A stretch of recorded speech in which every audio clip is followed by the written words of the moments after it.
Graça e paz a todos. Mais uma tarde onde nós estamos juntos para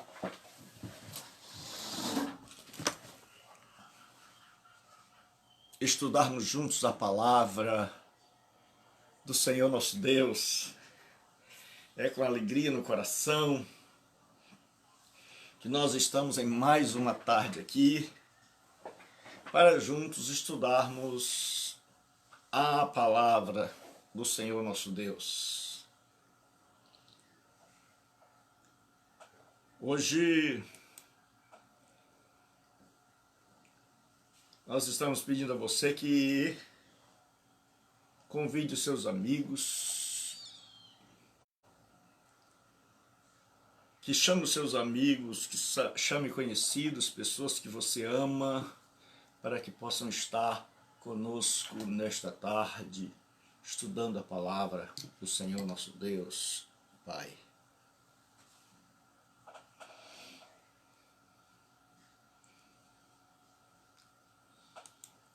Isaías capítulo 40.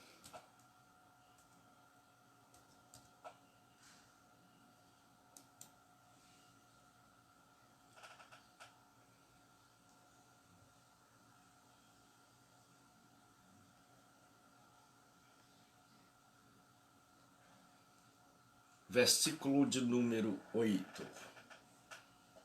Isaías capítulo 40 e o versículo de número 8.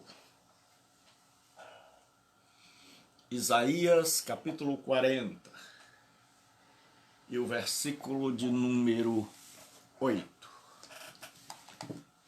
Então você vai abrir a sua Bíblia aí para mais uma meditação. Isaías capítulo 40 e o versículo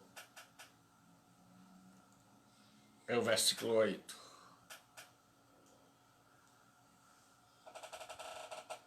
Graça e paz a todos os alunos, graça e paz na vida de cada homem, de cada mulher.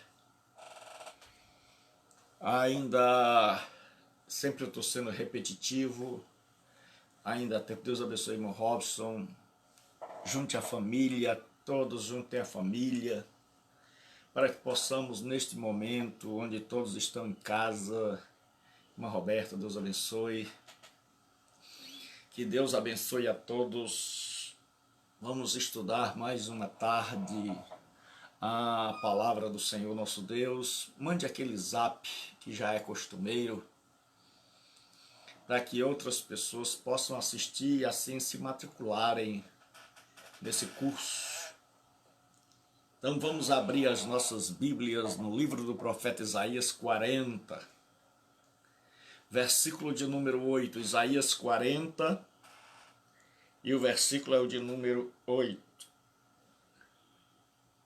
Isaías 40 e o versículo é o de número 8. Diz assim a palavra do Senhor: seca-se a erva e caem as flores, mas a palavra de nosso Deus permanece eternamente. Seca-se a erva e caem as flores, mas a palavra de nosso Deus subsiste eternamente. Senhor nosso Deus e Pai, nós rogamos a Tua graça para com as nossas vidas e pedimos que nos abençoe nessa tarde no estudar sobre a Tua palavra. Em nome de Cristo, seja com cada um de nós. Em nome de Jesus, abençoa a mim, abençoa os instrumentos que nós temos aqui, abençoa a internet, abençoa os alunos que estarão do outro lado, junto com as famílias, para que outras pessoas também possam, Senhor, se matricularem, ó Deus, em nome de Jesus Cristo. Abençoa-nos. Amém. Nós já vimos que a palavra Bíblia, ela só consta da capa da Bíblia, fazendo uma rápida reflexão, repetição, recapitulação. Ela só conta da capa da Bíblia. E a palavra biblos é livro em grego. Um livro pequeno é biblion. E vários livros, Bíblia. Então João Crisóstomo chamou de Bíblia. Nós já vimos que a Bíblia é a revelação que Deus faz de si mesmo ao homem. Nós vimos que internamente, externamente nós temos o nome Bíblia, internamente, Deus abençoe a graça também, que acaba de chegar. Nós vimos que a palavra é chamada de Escritura, de sagradas escrituras ou de escrituras, palavras de Deus, oráculos de Deus, sagradas letras, livro do Senhor, revelação. E nós vimos que há 3 tipos de revelação, chamada de Ian, Deus abençoe. É a revelação especial, a revelação geral e a revelação pessoal. Na revelação geral, Deus se revela na natureza, os céus manifestam a glória de Deus, o firmamento anuncia as obras das suas mãos. Na revelação especial, nós temos as Escrituras, porque o homem não pode conhecer a Deus somente pela revelação especial, mas a revelação geral. Mas a revelação geral denuncia o homem, porque Paulo diz o que de Deus se pode conhecer, né? Tanto a sua divindade quanto o seu eterno poder claramente se veem nas coisas que foram criadas, de forma que o homem é indesculpável. Então o índio é indesculpável, então aquele que não ouviu o evangelho é indesculpável, porque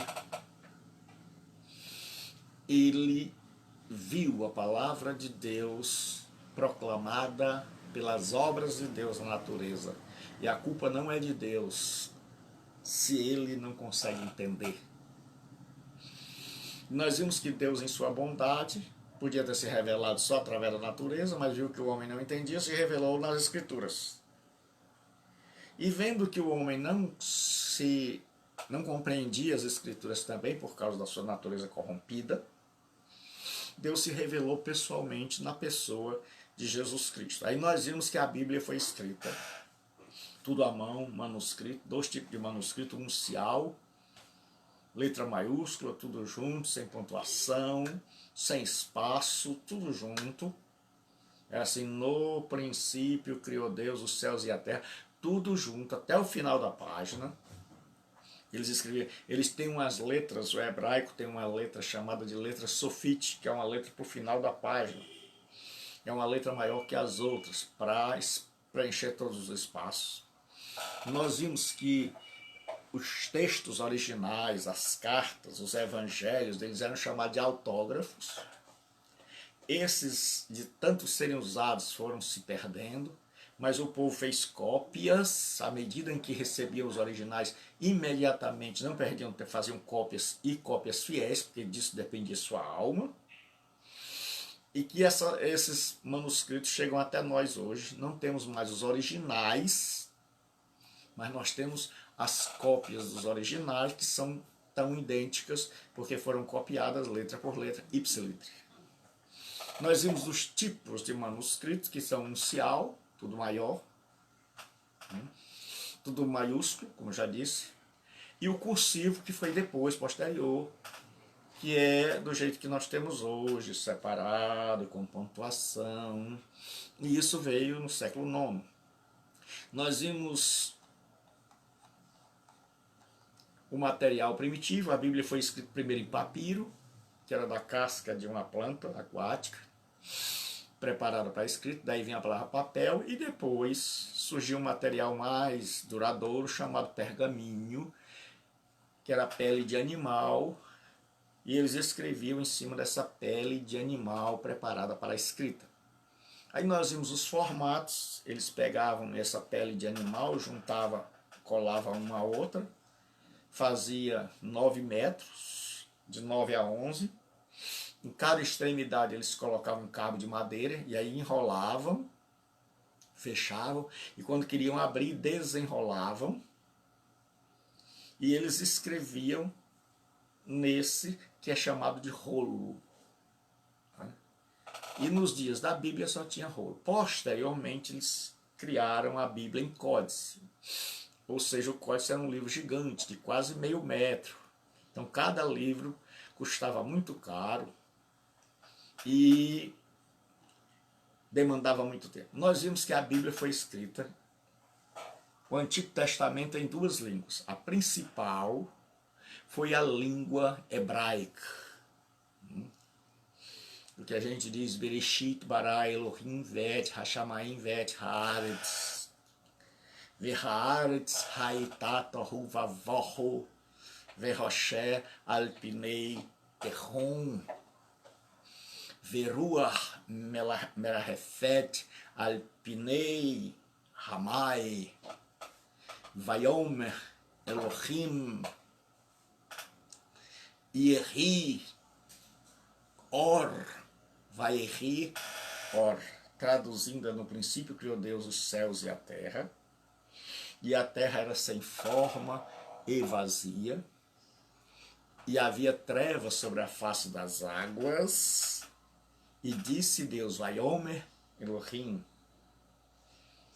Yehi, or, haja luz, Vayehi, e houve, or, luz.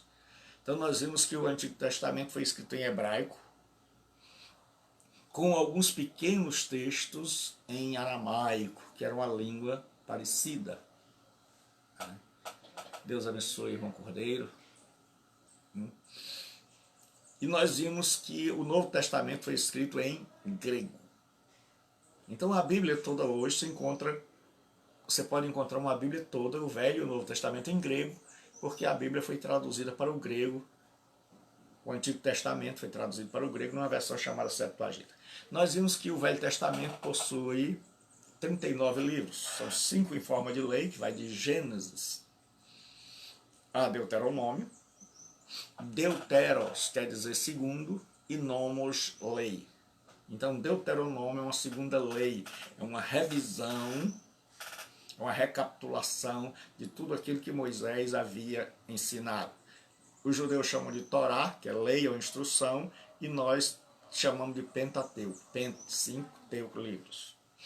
Existem 12 livros históricos, que vão de Josué a Esther, alguns escritos antes do cativeiro na Babilônia, que a gente chama de exílio, e outros escritos depois, Esdras, Neemias e Esther. 5 livros poéticos,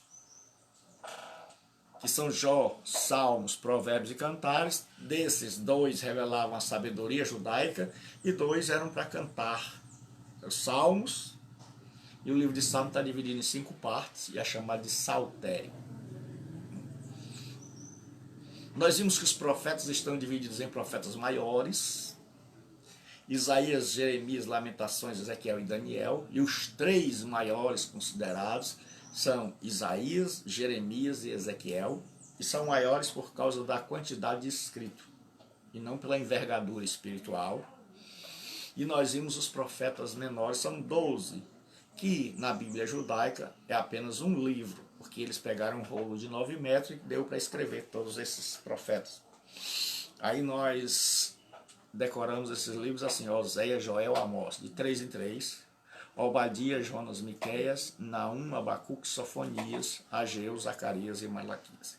Sendo que os últimos 3 foram escritos depois do exílio.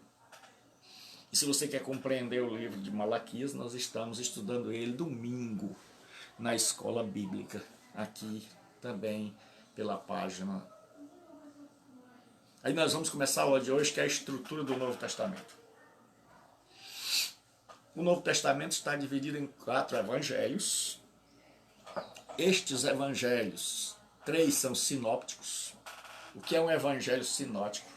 É que sinopsis é ótica, então eles foram vistos pela mesma ótica. Então Mateus, Marcos e Lucas, eles têm por base uma fonte que em alemão se chama Quelle, que é a palavra para fonte, então se chama fonte Q.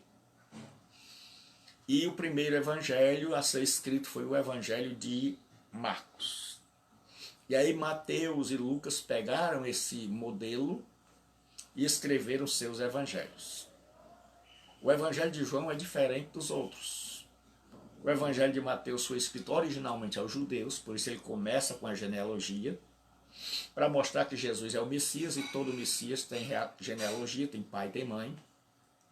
O evangelho de Marcos foi escrito originalmente aos romanos e mostra Jesus como servo, e ninguém quer saber de onde veio o servo, mas do que o servo faz, por isso não tem genealogia.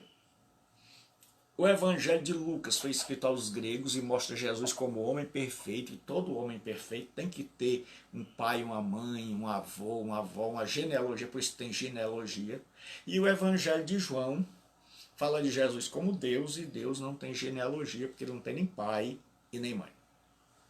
Então, há um livro histórico, 4 biográficos, que vão falar da vida de Jesus, são os evangelhos. Um livro histórico, que é o livro de Atos.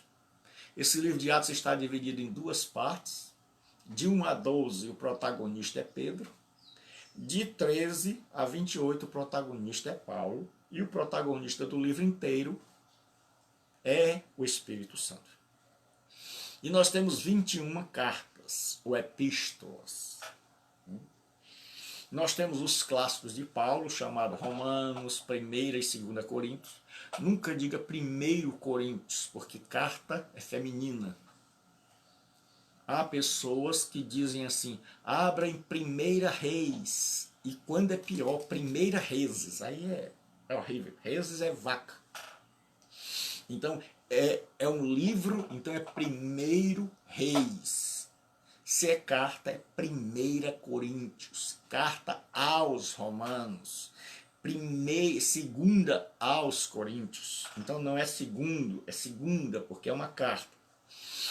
E Gálatas. Aí nós temos as cartas que Paulo escreveu na prisão, são chamadas de epístolas da prisão. Filipenses, Colossenses, certo? Efésios e Filemon. Estas cartas são as chamadas cartas da prisão. Paulo escreveu quando estava preso, provavelmente em Roma. E aí nós temos as cartas de 1 Tessalonicenses, 2 Tessalonicenses, e nós temos as cartas chamadas de pastorais, porque Paulo escreveu para Timóteo e Tito, que eram jovens pastores, e ele está escrevendo como deve proceder um pastor, que são as cartas de 1 Timóteo, 2 Timóteo e Tito. E aí nós temos as cartas de Filemon e de Hebreus, que ninguém sabe quem escreveu Hebreus. Muitos defendem que foi o apóstolo Paulo, mas outros não defendem que não foi Paulo, citam que foi Apolo, Lucas e tantos outros. O fato é que ninguém sabe quem escreveu a carta aos Hebreus, mas ela é uma carta canônica, profunda e abençoada, e ela foi escrita porque os judeus que haviam abandonado o judaísmo e se convertido ao cristianismo estavam com tanta luta, perseguidos, que a ponto de voltar para a sua velha religião, antiga religião. E aí o autor aos Hebreus escreve para mostrar a superioridade da nova aliança. Ele vai dizer que na velha aliança havia mediação entre os anjos, na nova aliança Jesus é maior que os anjos, na antiga aliança Moisés era o servo, na nova aliança Jesus é filho. Aí ele vai dizer que não foi, o autor aos Hebreus, que não foi Josué que deu o descanso, mas é Jesus que dá o verdadeiro descanso, e por aí vai. Isso nós vamos ver tudo isso. O que você está assistindo é apenas a introdução, é apenas o começo, é apenas o ABC. Manda aí, que Deus abençoe. Aí nós temos as epístolas chamadas de epístolas gerais, porque elas não foram escritas para uma determinada comunidade de fé. Comunidade de fé é como eu chamo igreja. Por que eu mudei o nome para chamar o nome original? Porque o povo hoje pensa que igreja é um prédio. Então as pessoas dizem, eu vou à igreja. Não, a igreja somos nós. A comunidade de fé é aquele povo que se reúne em um determinado prédio para adorar a Deus. Então, estas epístolas são chamadas de epístolas gerais, católicas ou universais. Porque o adjetivo grego católicos quer dizer universal. Né? Se você vê o credo cristão, credo dos apóstolos, diz assim: creio em Deus Pai Todo-Poderoso, Criador dos céus e da terra. Isso era um dos primeiros credos, confissões de fé, né, do cristianismo, para dizer em que nós cremos. Aí diz assim: creio na Santa Igreja Católica. Não tem nada a ver, o credo não estava nem sequer pensando na Igreja Católica, que foi criada no quarto século. Ele estava dizendo: cremos que a Igreja é universal, que onde quer que uma pessoa se converta, ela se torna católica, ou seja, faz parte dessa igreja mundial, universal. E aí a Igreja Católica, que não é boba, tomou esse termo para ela e botou o nome Igreja Católica, por existir em todo o mundo. Mas a palavra católica quer dizer que a igreja está em todo o mundo, é universal. Então são chamadas em alguns livros de epístolas gerais, em outros epístolas católicas, em outros epístolas universais. Por quê? Porque elas foram escritas para um grupo de pessoas e não apenas para uma igreja. São elas, Tiago. Tiago foi o primeiro livro do Novo Testamento. E ele escreve para judeus convertidos, por isso que ele vai usar o termo não igreja, mas o termo sinagoga. 1 de Pedro, 2 de Pedro, 1 de João, 2 de João, 3 de João e Judas. São as epístolas católicas, ou epístolas gerais, ou epístolas universais. Você usa o termo que mais te agradar. O importante é saber que elas foram escritas para muita gente, para muitas igrejas, e não apenas para uma, como Corinto. E nós temos um livro de profecia. Então nós temos 21 cartas e nós temos um livro de profecia, que é o livro do Apocalipse. Que é um livro que João estava preso numa ilha, já por volta do ano 95, e nós vamos ver isso aqui. Existem várias maneiras de se interpretar o Apocalipse. E o Apocalipse, como João recebeu o Apocalipse numa ilha, e elas são 4 visões, Jesus, em sua profunda sabedoria, deu a revelação a João numa linguagem simbólica que só os cristãos entenderiam. E era uma linguagem, para aquela época, por exemplo, ele diz assim: a imagem da besta não tem nada a ver com televisão. A imagem da besta era a estátua do imperador. Em todas as províncias romanas havia, o imperador mandava construir uma estátua e exigia que os súditos prestassem culto, adorassem, se curvassem diante da imagem, queimassem incenso e adorassem. E os únicos que não faziam isso eram os judeus, porque Roma tinha dado uma permissão a eles para não adorarem, e os cristãos não faziam isso, e porque não faziam isso eram considerados bandidos, marginais, e eram perseguidos. Deus abençoe.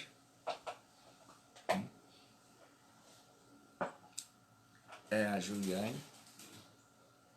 Eu acho que é isso. A vista está para longe, está difícil. Então o livro do Apocalipse, ele vai dizer que caiu a grande Babilônia, e que a grande Babilônia está edificada sobre 7 montes. E qualquer pessoa que conhece Roma sabe que Roma está edificada sobre 7 montes, o Aventino, o Palatino, o Capitolino e por aí vai. Então, por que Deus deu o Apocalipse de forma simbólica? Porque João estava numa ilha, ele ia escrever esse livro, que tem 4 visões, e ele juntou todas as visões num livro e escreveu um livro simbólico para que os soldados romanos não compreendessem. Lendo, olhavam, diziam: caiu a Babilônia, faz tempo que a Babilônia caiu. Então, aí ele vai, manda para as igrejas da Ásia, que estavam vivendo com o seu pastor, que era João, preso, e os apóstolos já tinham morrido. Então ali Jesus se revela para aquele povo. E aí nós vamos ver que o livro do Apocalipse não é um livro do outro mundo, como o pessoal pensa, mas que se a gente tiver um pouco de conhecimento, se a gente estudar um pouco, a gente consegue compreender, como a gente vai estudar aqui, para que a gente tenha uma compreensão do livro do Apocalipse. A besta era o imperador. E aí nós vamos ver isso aqui. Então o livro do Apocalipse é um livro de profecia. E agora nós vamos falar de uma coisa importante, muito importante quando se refere à Bíblia. As naturezas da Bíblia. Está aí no seu material de aula, página 13. As naturezas da Bíblia. É Julien Freitas, Deus abençoe. Então, nesse curso, eu garanto uma coisa, que você vai ser edificado. Que você nunca mais vai ser o mesmo. E lembre-se, esta é a matéria básica. Nós estamos colocando os primeiros, as primeiras pedras no alicerce do seu conhecimento. Certo? Então vai haver muita coisa, então não desista, porque o diabo faz de tudo para uma pessoa desistir. Quase toda faculdade de teologia ou curso de teologia começa 50, 100, termina 3, 4. Então persevere. Um dia eu estava dando a faculdade, chegou para mim, Gilberto, pediram para fazer um polo numa igreja aí, mas a igreja lá, rapaz, é do reteté. E a gente teme mandar um professor para lá que não tem experiência, e o professor acabe perdendo os irmãos, e a gente pensou em mandar vocês, se for. Cheguei lá, os irmãos tudo já marchando, dando glória a Deus. Eu digo, eita Jesus, bom. E no meio da aula, eles tudo empolgado. E eu sei que do mesmo jeito que a gente é empolgado, a gente desempolga. Porque a Bíblia diz que nós andamos por fé e não por vista. Porque a minha mente e a sua, tem dias que ela acorda, tem dia que nós acordamos cheio de coragem, cheio de disposição. E tem dias que a gente acorda para baixo. A gente é cheio de altos e baixos. Isso é bom, que é sinal que nós estamos vivos. Se você olhar aquela maquinazinha, aquele aparelho lá no hospital, enquanto estiver assim subindo e descendo, está vivo. Quando faz assim, morreu. Então, naqueles irmãos começaram naquela empolgação, e eu disse, pessoal, quem crê aqui que nós vamos estudar, isso, amém. Quem crê que o diabo já está derrotado e amarrado? Aí os irmãos disseram, eu, pastor, isso, amém. Pois se o diabo está amarrado, está vencido, está derrotado, você não vai desistir. Custe o que custar, você não vai desistir desse seminário. Porque se você desistir, o diabo está solto e montado na sua cacunda. E muitos depois me disseram, professor, muitas vezes eu pensei em desistir. Mas aí eu lembrei daquilo que o senhor tinha dito. E aí eu continuei. Eu espero que você também não desista, porque se você já venceu o diabo, você não vai desistir. Muitas serão as horas em que vai dar vontade de desistir. Tem horas que falta tudo, tem horas que toda tribulação vem, acontece tudo na hora do curso. E nós estamos ministrando esse curso em várias horas. Nosso trato foi apenas para terça-feira à noite, às 20 horas. Esse é o nosso horário normal, terça-feira às 20 horas. Mas nós estamos vendo que os irmãos estão sendo edificados, então nós estamos trabalhando mais para oferecer a você o melhor. Então hoje nós vamos Agora nós vamos falar das duas naturezas da Bíblia. Jesus tinha duas naturezas, a natureza divina e a natureza humana. Ele é et vere Deus, et vere homo. O que quer dizer isso? 100% Deus, 100% homem. A Bíblia também, ela tem duas naturezas. Ela tem a natureza divina e a natureza humana. E isso vai ajudar muito a você na área da interpretação bíblica. Portanto, preste muita atenção. E quando essa aula estiver gravada, ouça novamente até você entender. Então a Bíblia possui duas naturezas, a natureza divina e a natureza humana. A Bíblia é divina porque ela foi inspirada por Deus. Paulo diz, toda a Escritura é inspirada por Deus. É a palavra theopneustos. Quer dizer soprada por Deus. Deus soprou e nós inspiramos. Deus expirou.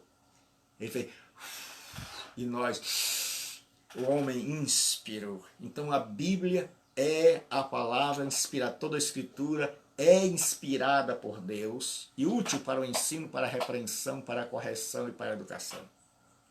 E Pedro diz que, porque nunca, jamais, qualquer profecia foi dada por vontade humana, entretanto, homens santos falaram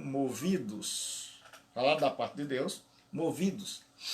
E esse particípio movidos é feromenoi, no grego, é um particípio passivo. Quer dizer que os homens estão sofrendo uma ação realizada pelo agente da passiva, que é o Espírito Santo. E você vai descobrir que para entender a Bíblia a gente precisa entender também de língua portuguesa. E o bom no estudo da teologia, da doutrina de Deus, de procurar conhecer a Deus, é que a gente vai descobrindo nossos limites, que a gente não estudou bem a língua portuguesa e que a gente precisa ir estudando, e uma coisa chama a outra, e aí a gente diz assim, rapaz, puxa vida, quanto eu cresci, certo? Então, os homens estão movidos pelo Espírito Santo. Então, eles não falaram o que quiseram, falaram movidos pelo Espírito Santo. Então, a Bíblia tem uma natureza divina, porque ela foi inspirada por Deus. E por isso, para interpretarmos, para compreendê-la, precisamos de oração. Precisamos orar antes de ler. Porque ela tem uma inspiração divina. Ela é um livro, numa tese que eu fiz na minha faculdade, eu coloquei que a Bíblia é um livro extraterrestre, porque todos os outros livros que você pega numa faculdade têm origem aqui, na mente de um homem. Mas a Bíblia teve origem na mente de Deus, fora da terra. Então, nós precisamos de oração. Olha o que diz o salmista no Salmo 119, versículo de número 18. O Salmo 119 é um salmo que tem as 22 letras do alfabeto hebraico. Foi escrito no chamado de acróstico. O que é isso? É que o hebraico tem 22 letras. Aleph, Beit, Gimel, Dalet, He, Vav, Zayin, Re, Tet, Yod, Kaf, Men, Nun, Lamed, por aí vai. Então, eles começavam a escrever com Aleph, tanto que em algumas Bíblias antigas você vai ver Aleph, você vai ver Beit, você vai dizer o que é isso? São as letras. Então os primeiros 8 versículos, tudo começam com a letra Aleph. Os segundos 8 versículos, tudo começa, por isso que ele é tão grande, porque ele vai falar da importância da lei do Senhor, de se conhecer a lei do Senhor. Se você lê o que aconteceu na igreja primitiva no derramar do Espírito, você vai ver que e todos que de bom grado receberam a palavra foram batizados naquele dia, agregaram-se quase 3.000 almas e perseveravam na doutrina dos apóstolos, nas orações e no partir do pão. Então, o que encabeçava, o que capitaneava era o conhecimento da palavra. Porque conhecendo a teologia, você vai poder construir toda a sua vida de louvor, de oração. Então, olha o que diz Davi: abre tu os meus olhos para que eu veja as maravilhas da tua lei. Então Davi está pedindo a Deus que abra os seus olhos. Porque a Bíblia é divina, foi inspirada por Deus, então nós precisamos pedir a Ele que nos dê compreensão. Precisamos do Espírito para nos iluminar. Provérbios 1:23 diz assim: atentai para a minha repreensão, pois eis que derramarei abundantemente o meu Espírito e vos farei saber as minhas palavras. Então o Espírito Santo vai estar conosco. Então a Bíblia tem uma natureza divina, ela foi inspirada por Deus, ela foi soprada por Deus. Porque na fisiologia tem inspirar, que é fazer assim, e expirar, que é fazer. Então Deus expirou, Deus soprou. E o homem inspirou. E a palavra entrou nele. E quando ele falou, o que saiu foi a palavra de Deus. Por isso é que nós dizemos que os homens santos estavam inspirados. E aí, a Bíblia tem a natureza divina, porque ela foi inspirada por Deus, e nós precisamos orar para compreender, e nós precisamos da iluminação do Espírito Santo. Amém. Mas a Bíblia também tem uma natureza humana. Certo? A Bíblia tem uma natureza humana, por quê? Porque ela foi escrita por homens. Ela não caiu do céu. Ela foi escrita por homens. E cada livro da Bíblia foi escrito com um propósito. Por exemplo, se você pega o Gênesis, o Gênesis é contrário a todos os livros da época. Por exemplo, o povo adorava o Terron. O que é o Terron? Era o abismo. Eles viam as águas, o mar, o Ramai, e eles adoravam o Terron. Aí a Bíblia Sagrada vai dizer que Deus criou o mar. Eles adoravam o céu e a lua, e a Bíblia vai dizer que Deus criou, e Deus é anterior ao sol e à lua. Eles adoravam todo tipo de animal, aí a Bíblia vai dizer que Deus criou os animais. Eles adoravam a pluralidade de Deus. E o Gênesis vai dizer que Deus criou o homem e que Deus... Então, se você ler o livro do Gênesis, ele é contrário a todas as... Se você ler cada livro da Bíblia, ele vai ter uma necessidade, tinha um problema e o autor levou... O grande problema é que nós interpretamos a Bíblia errado é porque nós interpretamos a Bíblia como se Deus tivesse escrito para nós, diretamente. Mas Deus escreveu em primeiro lugar para solucionar um problema lá atrás, lá nos dias dos autores da Bíblia. E estes problemas são os mesmos problemas que nós enfrentamos. E aí Deus escreveu para eles e também para nós. Mas, em primeiro lugar, se eu quero interpretar a Bíblia corretamente, eu devo interpretar quem escreveu, quando escreveu, qual era o contexto que ele escreveu, para quem ele escreveu, para que eu entenda agora daquilo que isso afeta também a minha vida e que eu posso e que eu estou enfrentando os mesmos problemas que eles. Porque senão eu vou interpretar a Bíblia com a minha mentalidade ocidental e eu vou errar. E é muito perigoso. Porque a palavra de Deus dita do jeito que Deus não a disse, pode se transformar em palavra do diabo. O quê, pastor? Vou repetir, a palavra de Deus dita do jeito que Deus não a disse, e do jeito que ele nunca quis que ela fosse dita, e tirada do seu contexto e torcida, ela não é mais a palavra que saiu da boca de Deus, ela é a palavra que saiu da boca do diabo.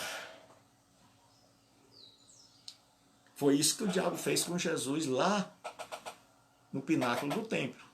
Ele citou o Salmo 91. Ele diz, pule daqui, porque está escrito, aí ele cita, aos teus anjos dará ordem a teu respeito e eles te sustentarão nas mãos para que não tropece com o pé em alguma pedra. Ele está citando. Mas ele está tirando do seu contexto. Ele não citou o salmo todo, ele citou uma parte. E ele citou com má intenção, para derrubar Jesus, para insuflar o ego de Jesus e fazer Jesus querer provar para ele que era o Filho de Deus. Então, aquela palavra foi usada pelo diabo. Então nós temos que ter cuidado para que a palavra de Deus seja corretamente interpretada, para que a gente possa saber. E pastor, a gente vai saber tudo não. E eu fico feliz porque nós não sabemos tudo. Você talvez fique atribulado por não entender tudo, mas eu quero te dizer uma coisa, isso é maravilhoso, porque se Deus coubesse na minha cabeça, ele era muito pequeno. E o fato de eu não entender muitas coisas significa que o meu Deus é infinitamente, o seu Deus é infinitamente maior. Então nós vimos que a Bíblia tem duas naturezas, a divina, porque ela foi inspirada por Deus, e sendo ela inspirada por Deus, eu preciso de oração, para que ele abra os meus olhos, para que eu veja o que ele realmente queria dizer. E eu preciso do Espírito Santo para me iluminar. Mas a Bíblia não caiu do céu. Ela foi escrita por homens escolhidos por Deus. Então, se ela foi escrita por homens, esses homens estavam num ambiente. Esses homens viviam numa época, tinham costumes, tinham hábitos, falavam línguas diferentes da nossa língua portuguesa. Então, quando esses homens escreveram, eles tinham em mente um problema que estava acontecendo, algo que eles precisavam corrigir em determinadas igrejas, ou o ensinamento que eles precisavam para nutrir, para alimentar a igreja. Então, já que a Bíblia foi escrita por homens, então ela tem também uma natureza humana. E Paulo vai dizer, não que sejamos capazes por nós de pensar alguma coisa, como de nós mesmos, mas a nossa capacidade vem de Deus, o qual nos capacitou também para sermos ministros de um novo testamento, não da letra, mas do Espírito, porque a letra mata e o Espírito vivifica. Nós já explicamos isso aqui ontem, que a letra que mata é a lei, o Espírito que vivifica é a mensagem do Novo Testamento. Que a lei dizia, a alma que pecar essa morrerá, mas no Novo Testamento diz que quem se arrepende tem a vida eterna, e crê. Então, Paulo diz que ele foi capacitado por Deus, inspirado por Deus, para escrever o Novo Testamento. Então, se Deus escreveu através de homens, e Deus não tomou a mente desses homens, porque tenha cuidado. Tem gente que diz assim, quando o Espírito Santo me toma, eu não sei de nada.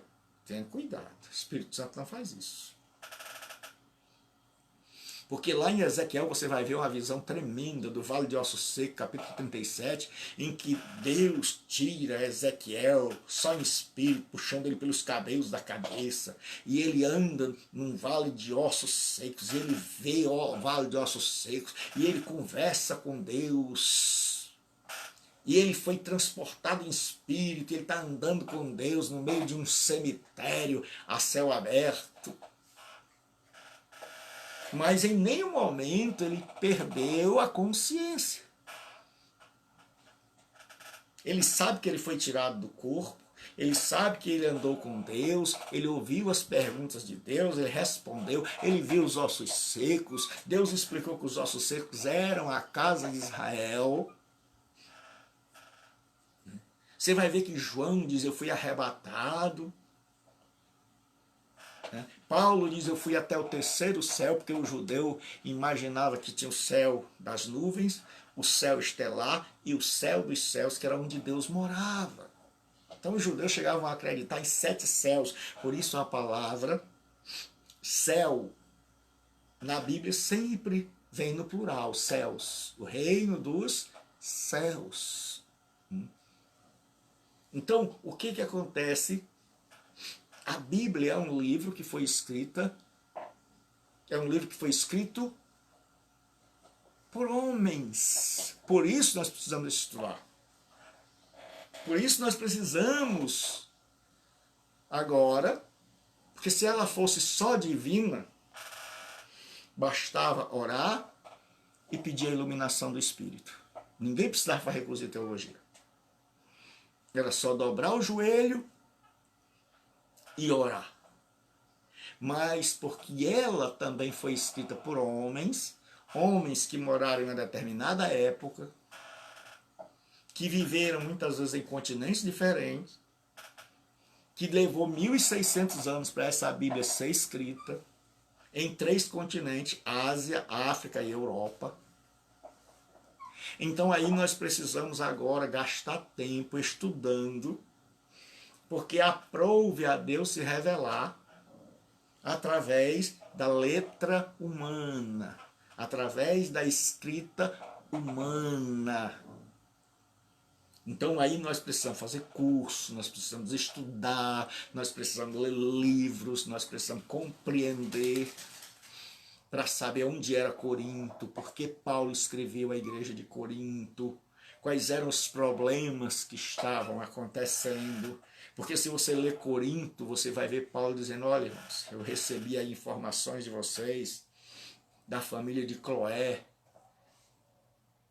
dizendo que há divisões entre vós, então eu não sei nem como é que a família de Cloé ficou quando chegou lá.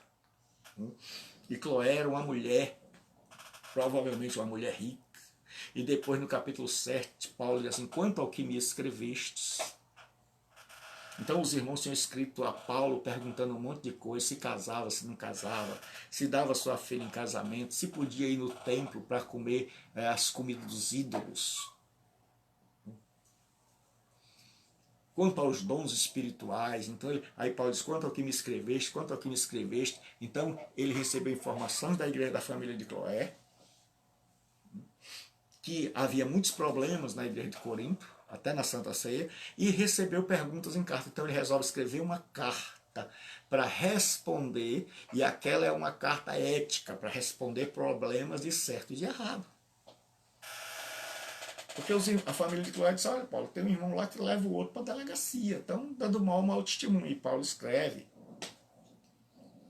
Então se eu quero entender, eu tenho que estudar. Porque o Espírito Santo pode fazer qualquer coisa, mas ele não vai me revelar a mim e a você e dizer assim, olha meu filho, vou te dar uma visão, foi assim.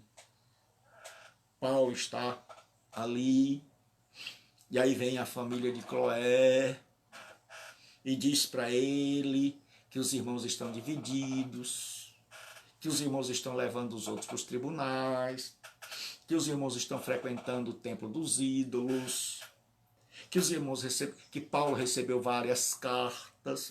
Você nunca vai ver alguém dizendo isso. Por quê? Porque Deus tem a nossa parte. Porque Deus deu a Bíblia e estudá-la agora é a minha parte, a sua parte, é o meu lado na história.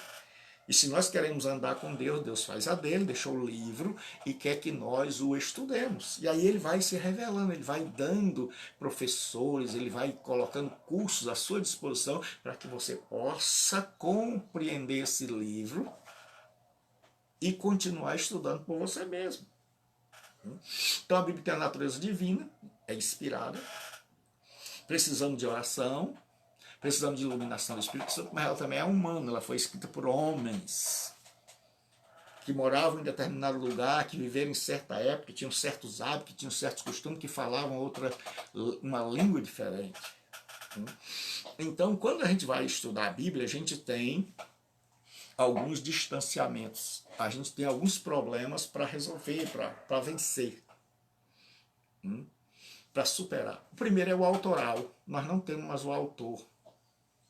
O autor humano morreu. Paulo, Pedro, Tiago. Então, se a gente tivesse Paulo aqui ainda hoje, quando a gente tivesse aquele texto que diz assim, vós sabeis o que o detém, a gente ia lá e, Paulo, irmão, o que você quis dizer com aquele texto, vós sabeis o que o detém? Porque os irmãos sabiam. Porque a Bíblia é como alguém que está falando ao telefone e tem outra pessoa do outro lado. Então, o que acontece? Quando Paulo está escrevendo, os irmãos que estão do outro lado sabem o que ele está dizendo. Mas quem está aqui vendo, aquele certo, ok, não está entendendo nada.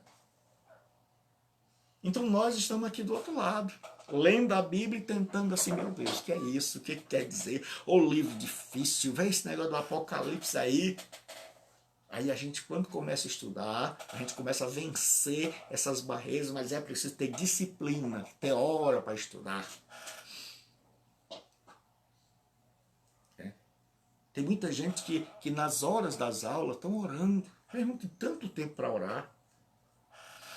Você tem que criar o hábito de estar sempre lá no grupo vendo qual é a hora que vai ter aula. Porque, como eu disse, a nossa aula era só terça-feira, mas como eu estou vendo a dedicação de vocês, nós estamos dando aula extra, para que você se firme na rocha.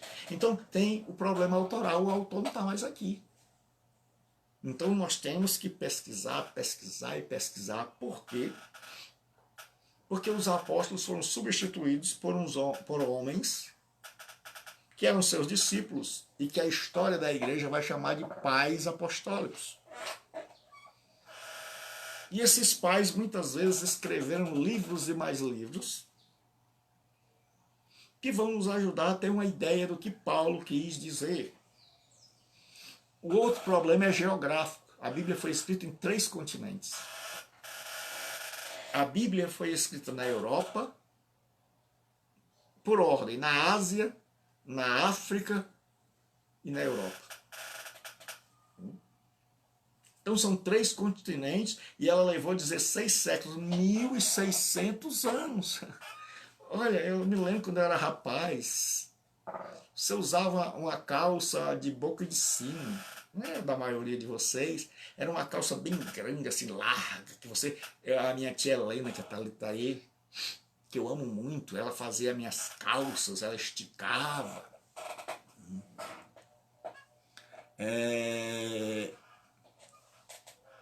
Depois mudou para uma calça bem apertadinha que a gente tinha que botar manteiga na perna para passar, que era tão apertada.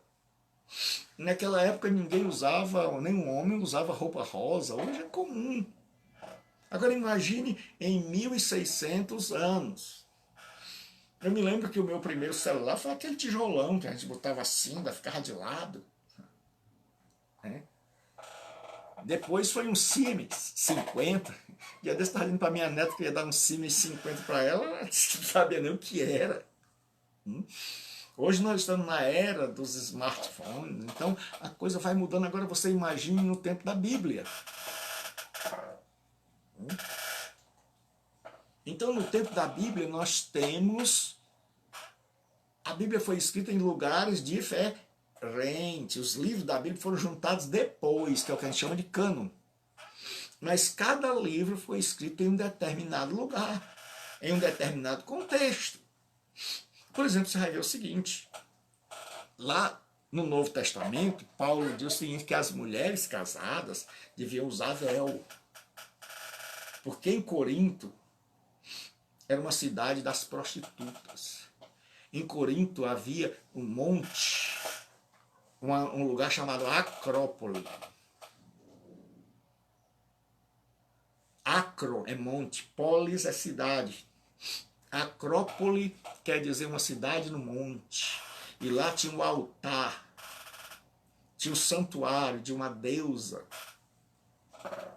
da deusa Ártemis, Afrodite, a Diana dos Efésios. E tinha 1000 sacerdotisas, que são chamadas de prostitutas cultuais, que desciam para vender seus corpos aos homens. E o dinheiro elas levavam para o templo. E de todo mundo vinha gente para Corinto, porque Corinto era um corredor do mundo. Todo mundo que viajava no mundo antigo passava por Corinto. Então o melhor lugar para ganhar dinheiro com a prostituição era em Corinto. E naquela cidade, uma mulher casada, Deus abençoe o irmão Felipe Neri, naquela cidade de Corinto, uma mulher casada tinha que deixar o cabelo crescer e tinha que se cobrir com o véu, para que todos soubessem que ela era uma mulher de respeito. E como é que as prostitutas mostravam que elas eram prostitutas e estavam dispostas a saírem com os homens? Elas tiravam o véu e cortavam o cabelo. Então, Paulo escreve aquele capítulo 11, que muita gente interpreta errado, porque as mulheres de Corinto, quando ouviram Paulo dizer em Cristo não há macho nem fêmea, elas achavam que agora eram iguais aos homens e não tinham que usar mais os símbolos da sua submissão, que era o véu e o cabelo. E aí elas se insubordinaram, cortaram o cabelo, cortaram e jogaram fora o véu e saíram aí de cara limpa. Porque naquela época, que hoje tem um monte de gente que interpretou tudo errado. Porque naquela época o véu não era só um véu na cabeça, era um véu aqui. A pessoa só via os olhos da mulher. Só quem via o rosto dela era o pai ou o marido na noite de núpcias. Hoje o povo quer que mulher ande de cabelo comprido, se já aconteceu tudo, se já viram tudo, se já viram a cara dela em tudo que é canto. Aí diz o cabelo lhe foi dado em lugar de véu, por quê? Porque só, naquela época não tinha banheiro como nós temos hoje, então as mulheres tomavam banho no rio. Se o homem chegasse, ela pegava o cabelo, que era grande, e fazia assim, para cobrir o rosto.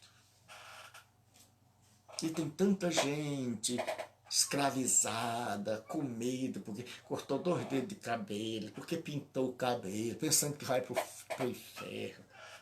Tanta gente sofrendo, tanta gente oprimida e tanta gente oprimindo os outros. Por quê? Porque desconhece os contextos. Então lá em Corinto, a mulher direita, ela andava de véu. Mas se você for ver lá no Gênesis 38, a prostituta é que andava de véu. Diz que a mulher de Judá, a nora de Judá, chamada Tamar, ela chega, e naquela época, quando um marido morria e o pai tinha outros filhos, era a lei do levirato, o pai tinha que dar o segundo filho para casar com a viúva. E o primeiro filho era do que morreu, do falecido. E Judá viu a mulher ficar viúva e nunca pensou nisso, em cumprir a lei do levirato, para dar continuidade ao nome do homem. E aí um dia ela, cansada disso, se vestiu toda como uma prostituta, se cobriu com véu. E aí Judá foi passando, não era muito crente. E Judá, vendo aquela prostituta, foi lá e perguntou quanto ela cobrava para deitar com ele. E ela disse que era um cabrito. E ele disse, olha, aqui eu não tenho, mas eu posso deixar um penhor. Aí ela disse, me dê um penhor, eu quero o seu anel e eu quero o seu cajado, o seu bordão. E aí ele deu. No outro dia, quando ele foi mandar pagar o cabrito, a mulher não estava lá. 9 meses depois, vem aquela história. Pecado nunca fica escondido. A mulher apareceu grávida, enjoando, vomitando. E aí ele percebeu que ela estava grávida e ficou mordido. Onde é que ela tinha traído a família dele? Por que ela não esperou o filho? E aí ele disse, olha, nós vamos matar você. Quem foi? Com quem foi que você se prostituiu? Ela disse, com o homem de quem é este anel e de quem é este cajado. Ele descobriu, passou uma vergonha terrível. Então tenha cuidado com a sua fé, porque muitas vezes nós achamos que somos perfeitos, que nunca vamos cair. Eu não sei o dia de amanhã. Paulo diz, quem está em pé, cuidado, não caia. E ele disse, se você apanhar algum irmão em algum pecado, cuide de você mesmo, para que não seja tentado.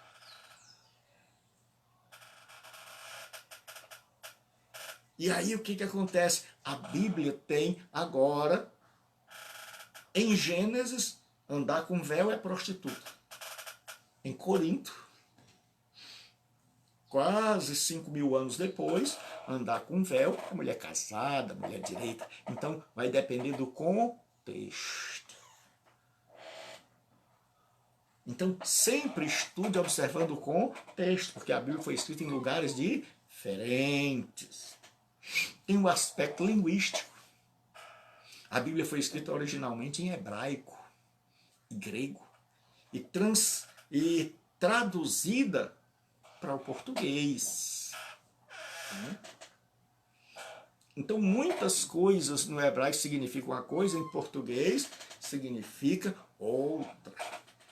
Por exemplo, na Bíblia vai ter assim, abluções. Isso aqui é isso. Abluções.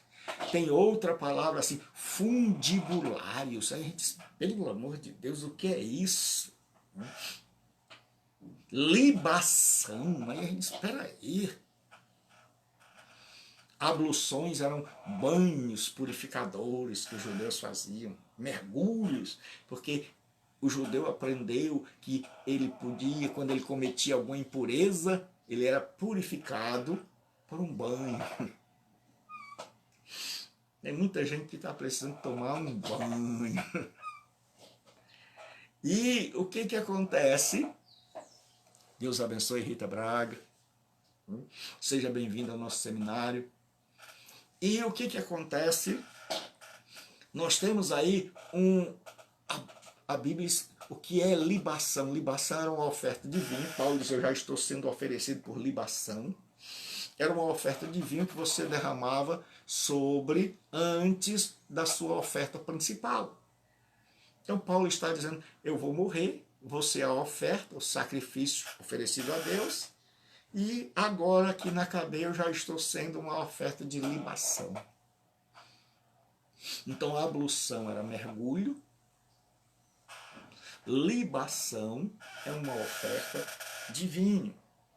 Então tem palavras que eles falam. Por exemplo, tem um texto em João que diz assim, vós tendes a unção do santo e não precisam aprender mais com ninguém.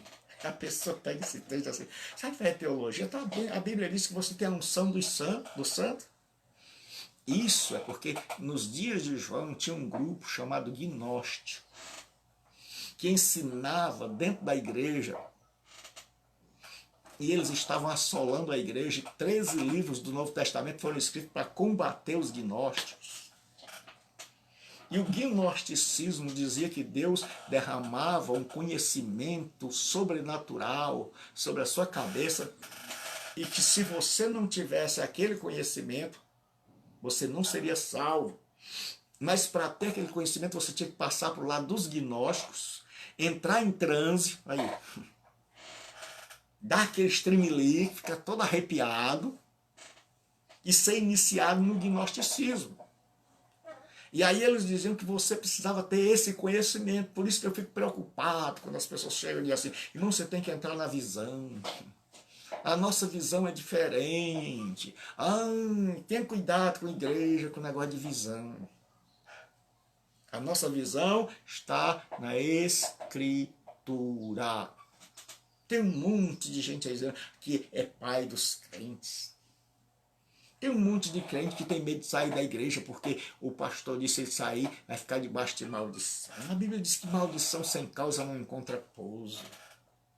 E a palavra maldição no grego e no hebraico quer dizer aproximar de Deus ou afastar de Deus. E só Deus tem poder para amaldiçoar. Então nós temos um monte de gente com problemas porque não conhecem as Escrituras. E meu irmão, quando a gente não conhece as Escrituras, ser crente é um dilema. E muita gente pira. Começa a ver demônio no ventilador, demônio atrás da porta, demônio em todo canto, porque não conheceu o Evangelho, que traz leveza, que traz graça para a alma. Porque não aprendeu a compreender as Escrituras. Porque esqueceu que a Bíblia tem essa dimensão humana que nos leva a estudar. E como tem gente que está morrendo de preguiça, já morreu esquecendo de enterrar. Irmão, tudo existe para a gente superar, para a gente vencer. Então aprenda a gostar. Pastor, eu não gosto de ler. Que bom. Que bom pela sua honestidade, mas aprenda a gostar. Aprenda a se superar. Tinha linguagem hebraica, linguagem grega, que nós não entendíamos. Mas aí a cada tradução, quando a gente começa a estudar, a gente vai ver, rapaz, abluções quer dizer mergulho, libação, era uma oferta de vinho. Aí você vai começar a ler, e é por isso que num curso de teologia a gente aprende hebraico e grego. Para estudar, para aprender? Claro. Claro. Para que a gente possa conferir se o que disseram é verdade ou não. Então havia também o processo, o aspecto temporal. Quando a Bíblia foi escrita, ela foi escrita há 4.000 anos, há 2.000 anos, então muita coisa mudou. Como eu disse para vocês, lá em Gênesis, a mulher era prostituta com véu. Lá em Corinto, 2.000 anos depois, 4.000 anos depois, a mulher era mulher casada. Então isso são costumes. Na Bíblia tem costumes e tem doutrina. Os costumes são locais e temporais. As doutrinas são universais e atemporais, servem para todo tempo. E pastor Gilberto, como é que eu sei quando é costume e quando não é? Quando é doutrina, Paulo repete para todo mundo. Por exemplo, se o texto lá fosse uma doutrina, para todas as mulheres andarem de véu, Paulo teria escrito para a igreja de Éfeso, para a igreja de Tessalônica, Paulo teria escrito para todos, João teria escrito para as 7 igrejas da Ásia. Mas como ele não escreveu, significa que era um aspecto local, que havia um problema somente em Corinto. Mas quando você vai ouvir de perdão, de conversão, você vai ver em todo canto, nos evangelhos. Então, nós temos um aspecto temporal. A Bíblia foi escrita há muitos anos atrás, com costumes diferentes, com vida diferente. Por exemplo, o nosso pão é bonitinho para ali. O pão dos dias de Jesus era uma bolacha que parecia uma pizza. Por exemplo, o pão da ceia. Tem gente hoje que faz ceia com pão sem fermento. Mas, meu irmão, a ceia que Jesus criou, ela foi instituída na Páscoa. E a Páscoa começava num dia, no outro dia começava a festa dos pães asmos, os pães sem fermento. Então todo mundo tirava o fermento das suas casas. E aí, quando Jesus vai festejar a ceia na Páscoa, é claro que não tem pão, porque por 7 dias o judeu não fazia pão com fermento. E Jesus celebrou a ceia durante a festa da Páscoa. Então tem o aspecto temporal e tem o aspecto cultural. Eles viam uma cultura muito distante da nossa, muito diferente da nossa. Um dia um irmão quase morre, porque ele veio falar de... O pessoal gasta tempo, irmão, ao invés de pensar em Jesus, o que muda a minha vida, o que muda a sua vida, o que nos torna espirituais, o que nos aproxima de Cristo. O pessoal gasta tempo com legalismo. E o irmão chegou e disse: pastor Gilberto, a mulher está de calça comprida e não pode. Eu disse: meu irmão, e o homem pode andar de vestido? Aí ele disse: claro que não. Eu disse: se você visse um homem de vestido, o que o irmão fazia? Ele disse: eu repreendia. Eu disse: então eu vou abrir um texto aqui para o irmão ler. Aí eu abri aquele texto onde diz que a mulher do fluxo de sangue tocou na orla do vestido de Jesus. Ele engasgou, engoliu, porque ele nunca tinha lido. Porque gente que é assim, fanatizado, não lê a Bíblia com responsabilidade, lê por cima. E, na verdade, muitas vezes nem lê, é que ouviu do fulano, que ouviu do Beltrano, que ouviu do ciclano, e nunca teve o cuidado de olhar na Bíblia se era assim mesmo. Porque nos dias da Bíblia, homem e mulher andavam de vestido. Naquela época não tinha calça comprida. A grande diferença é que a roupa da mulher era mais comprida. E a roupa do homem tinha um cinto aqui para amarrar, para não aparecer. E eles usavam os calções por baixo. Mas era tudo igual. A mulher tocou na orla do vestido. Então, quantas vezes a gente está gastando tempo com coisas periféricas? A mulher evangélica tem que andar bem vestida, sim. Mas não tem que haver uma escravidão. Para a liberdade foi que Cristo nos libertou. Ah, pastor, mas é vaidade. A palavra vaidade no hebraico é revel, da onde vem a palavra abel, que quer dizer sopro, passageiro, efêmero. E aí o autor diz assim: vaidade de vaidade, tudo é vaidade. Tudo, porque tudo, com exceção de Deus, é vaidade. Porque tudo é passageiro. Eu sou passageiro, meus livros são passageiros, meu celular é passageiro, você é passageiro. Então, vaidade de vaidade, tudo é vaidade. Agora, nós interpretamos vaidade com a nossa cabecinha aqui do Brasil. Cabecinha não, cabeção, né? Aí a gente interpretou que era pobre da mulher se enfeitar melhor, quer o homem tentar. Qual o ser humano que não é vaidoso? Qual o ser humano que não quer que a pessoa diga, a mulher que não quer que o homem diga se você está mais bonita? Quem que não se sente bem? Quem que não se sente bem em que a pessoa diga que você está mais magra? Qual o homem que não se sente bem onde a pessoa diz assim, pai, não fica velho, é novo? Todos nós somos, você é. Se você não é vaidoso, você está doente. Agora, quando a Bíblia diz vaidade, vaidade, aí vão pegar lá Isaías e, assim, e tirarei as luetas, redezinhas, as fivelas. Aí eu pego os meus alunos e mando eles interpretar justamente aquele texto na hora da exegese, que é uma interpretação séria.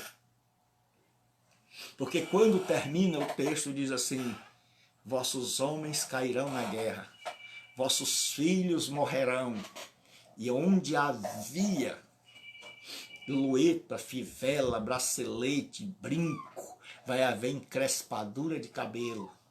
Por quê? Porque o profeta Isaías está profetizando que a Assíria vem.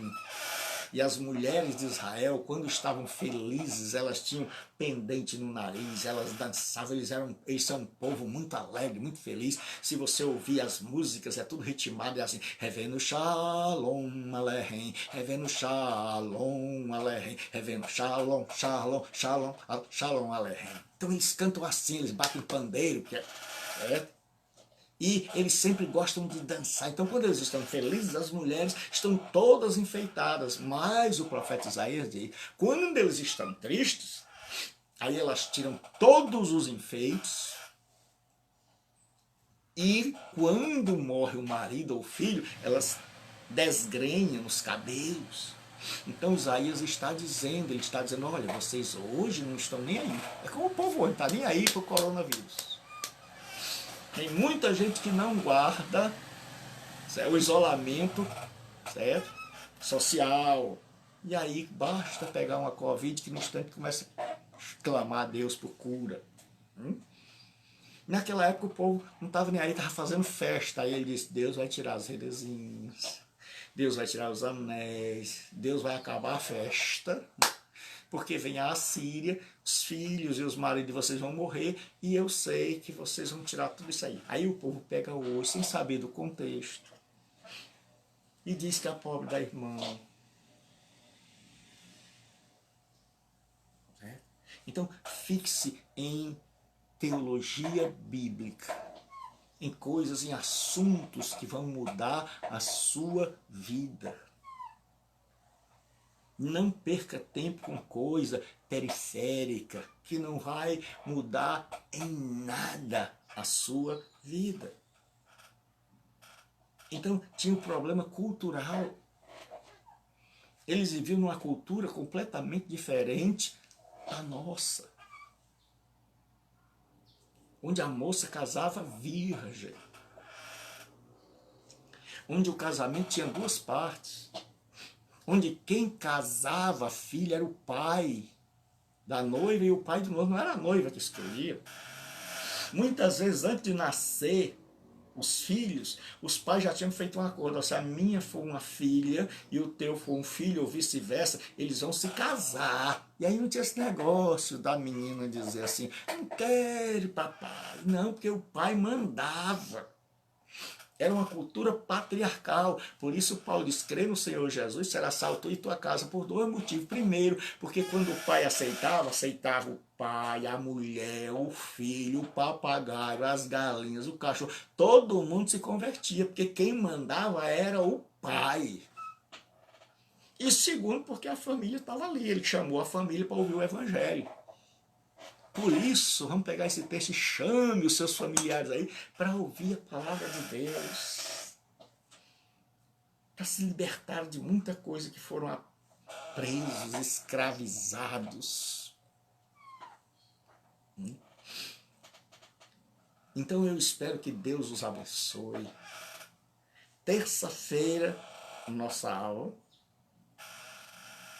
à noite, e nós vamos continuar daqui.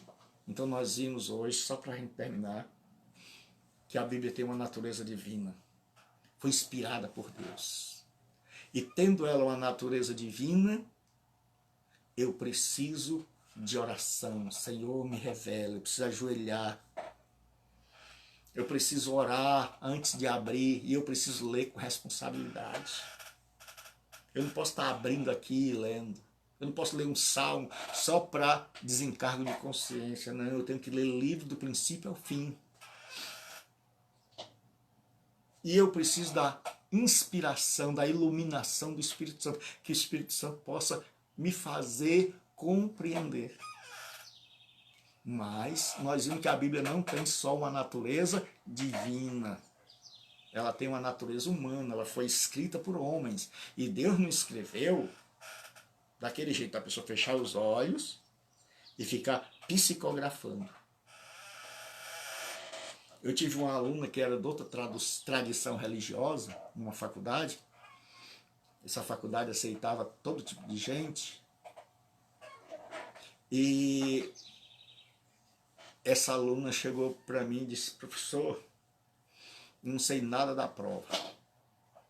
Eu já sabia que ela era daquela tradição religiosa, da psicografia. E ela disse, eu não estudei nada não. Eles falam o seguinte, psicografa. Fecha os olhos aí e pede para os teus espíritos te ajudarem. Todo mundo ficou rindo. Então, nós que não acreditamos em psicografia, nós temos que gastar tempo lendo, tirar tempo para ler, tirar tempo para estudar. Então, como a Bíblia tem uma natureza humana, eu preciso ler o texto do começo ao fim. Eu preciso saber o que vem antes e o que vem depois. Por exemplo, você pega o texto do filho pródigo. Muita gente interpreta que o texto do filho pródigo são os irmãos desviados. Não tem nada disso. O texto do filho pródigo é o seguinte, se você ler o capítulo 15 no começo, você vai ver Jesus falando para os pecadores. Então os pecadores estão ali e Jesus está, evangelho neles. E aí chega a turma radical dos fariseus e dos escribas. Jesus está lá com os publicanos e os pecadores, mas sempre chegam, porque esse povo nunca chega primeiro, só chega depois. Gente radical nunca faz trabalho inicial, nunca começa, só tenta atrapalhar o que os outros fazem. Vou dizer mais uma vez, gente radical, gente legalista, nunca começa nada. Só faz falar mal e tentar prejudicar o trabalho de alguém que já começou. Então Jesus está ali pregando para os pecadores e publicanos, eles não estavam lá. Quando viram Jesus pregando, foram para lá, para tentar intimidar Jesus Cristo. E eles estão com raiva porque Jesus está pregando para os publicanos e pecadores. Então agora chegam lá os escribas e os fariseus. Os copistas, os escribas, aqueles que copiavam a Bíblia, por isso eles sabiam muito. E os fariseus, que eram os mais rigorosos, que andavam com Bíblia na testa, Bíblia na roupa. Tem um monte de gente assim. E os fariseus chegam lá. Aí Jesus percebe que os fariseus chegaram, estão ali de cara feia, estão ali tentando intimidar, e Jesus diz o seguinte, eles estão com raiva porque Jesus está pregando para os pecadores e os pecadores estão se convertendo. Aí Jesus disse, um homem tinha 100 ovelhas e uma se perdeu, foi buscar a ovelha e quando achou ficou feliz. Ele está dizendo, eu estou atrás das ovelhas, vocês não estão. E eu estou achando, estou ficando feliz. Aí Jesus conta uma segunda história, que é chamada de parábola. Uma mulher perdeu uma moeda, naquela época elas tinham uma tiara, e essa tiara tinha um valor sentimental enorme. Então, mas a tiara só valia se tivesse todas as moedinhas nela. Se caísse uma, perdia o valor, a pessoa chorava. Então, a mulher perdeu uma dessas moedas, caiu, despregou. E a mulher afastou os móveis, varreu a casa, procurou. Quando achou, provavelmente deve ter sido o marido que deu a ela. E quando ela achou aquela moedinha que pôde colar de novo na tiara, aquele presente era algo de família, era uma joia de família, a mulher ficou feliz, fez uma festa, chamou as vizinhas. Porque quando você está feliz é assim. Você faz uma festa, você chama os vizinhos, você está feliz com esse seminário, então faz uma festa aí, rapaz. Manda um zap para os vizinhos. Então junta a tua família e diz assim, vamos lá, pessoal, vamos aprender a palavra de Deus. E aí, Jesus disse que aquela mulher fez uma festa porque achou a moeda perdida. E os fariseus estão lá e Jesus está dizendo, não é possível que esse povo não entenda. Que eu estou feliz porque achei esses aí que estavam perdidos. Aí Jesus conta Que até então Jesus não deu nenhuma pancada nos fariseus, mas agora ele vai dar. Ele disse que um pai tinha 2 filhos, um foi embora e o outro ficou. O que foi embora era a turma da gandaia. Quando Jesus está falando no filho pródigo, a turma da bebedeira, os fariseus, os publicanos, os pecadores, estão dizendo, rapaz, aí somos nós. Está falando de nós, e os publicanos estão lá, os fariseus estão lá, é assim mesmo, é assim mesmo. Aí Jesus disse, mas a turma da gandaia voltou, se arrependeu, voltou para casa, o pai aceitou. E quando o pai aceitou, o filho mais velho que ficou em casa não quis entrar na festa. Aí os publicanos, os fariseus agora começaram a saber que Jesus estava falando com eles e começaram a queimar ruim. Jesus agora está dando um relampado neles. Jesus disse que eles não queriam entrar na festa. Então Jesus está dizendo, olha, as almas estão sendo salvas e vocês, ao invés de fazerem festa, estão com raiva. Ao invés de me ajudarem, estão tentando me atrapalhar. Então, que Deus abençoe sua vida, que Deus nos abençoe e que nós possamos ser gente que termina a obra de Deus. E esse trabalho vai ficar lá, para que todos possam ver, em nome de Jesus. Amém e amém.